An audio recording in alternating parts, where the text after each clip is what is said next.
कि 35A लगा दी और संसद से पास नहीं कराया, संसद को नहीं बताया, राष्ट्रपति से साइन करा करके कर लिया।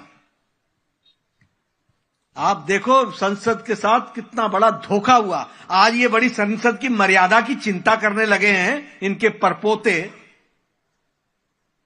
इनको मालूम नहीं है कि इन लोगों ने क्या क्या किया है भारत के संविधान के साथ।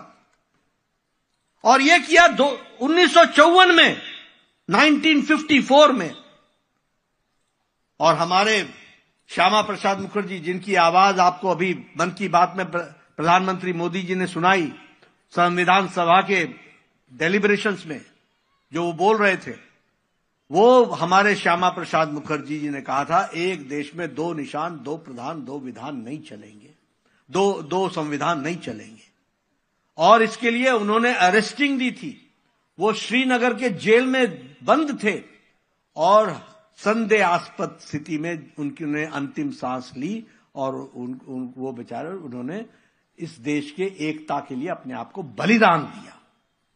उनकी माताजी ने कहा इंक्वायरी होनी चाहिए, जवाहरलाल नेहरू ने इंक्वायरी नहीं होने दी। क्या बताइए, आज ये भारत की जनता को बताना जरूरी है कि नहीं है? ये जानना चाहिए कि नहीं जानना चाहिए कि एक भारत के प्रधानमंत्री ने एक इतने बड़े नेता के संदेहास्पद मौत पर जब इंक्वायरी मांगी तो वो इंक्वायरी नहीं दी गई। कैसे देश चलता होगा, कैसा संविधान होता होगा, क्या कानून होते होंगे, इसकी जरा आप कल्पना कर सकते हैं। इसलिए आपको मैं बताना चाहता हूं। और जम्मू कश्मीर को धारा 370 में क्या मिला? आप बताइए, गुजरात में एसटी लोकसभा की सीट रिजर्व्ड है कि नहीं है? आप बताइए, गुजरात में एसटी विधानसभा की सीट रिजर्व्ड है कि नहीं है? आप बताइए, गुजरात में एससी विधानसभा की सीट रिजर्व्ड है कि नहीं है?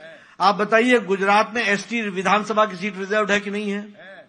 लेकिन 2020 से पहले तक, 1954 से जम्मू कश्मीर में एसटी नाम की सीट नहीं थी। हमारे ट्राइबल भाइयों को, हमारे गुर्जर भाई, हमारे बकरवाल भाई, हमारे आदिवासी भाई, इनको ट्राइबल सीट नहीं थी, न लोकसभा में थी न विधानसभा में थी। आप बताइए, बुरे लोगों ने संविधान चलाया था कि नहीं चलाया था?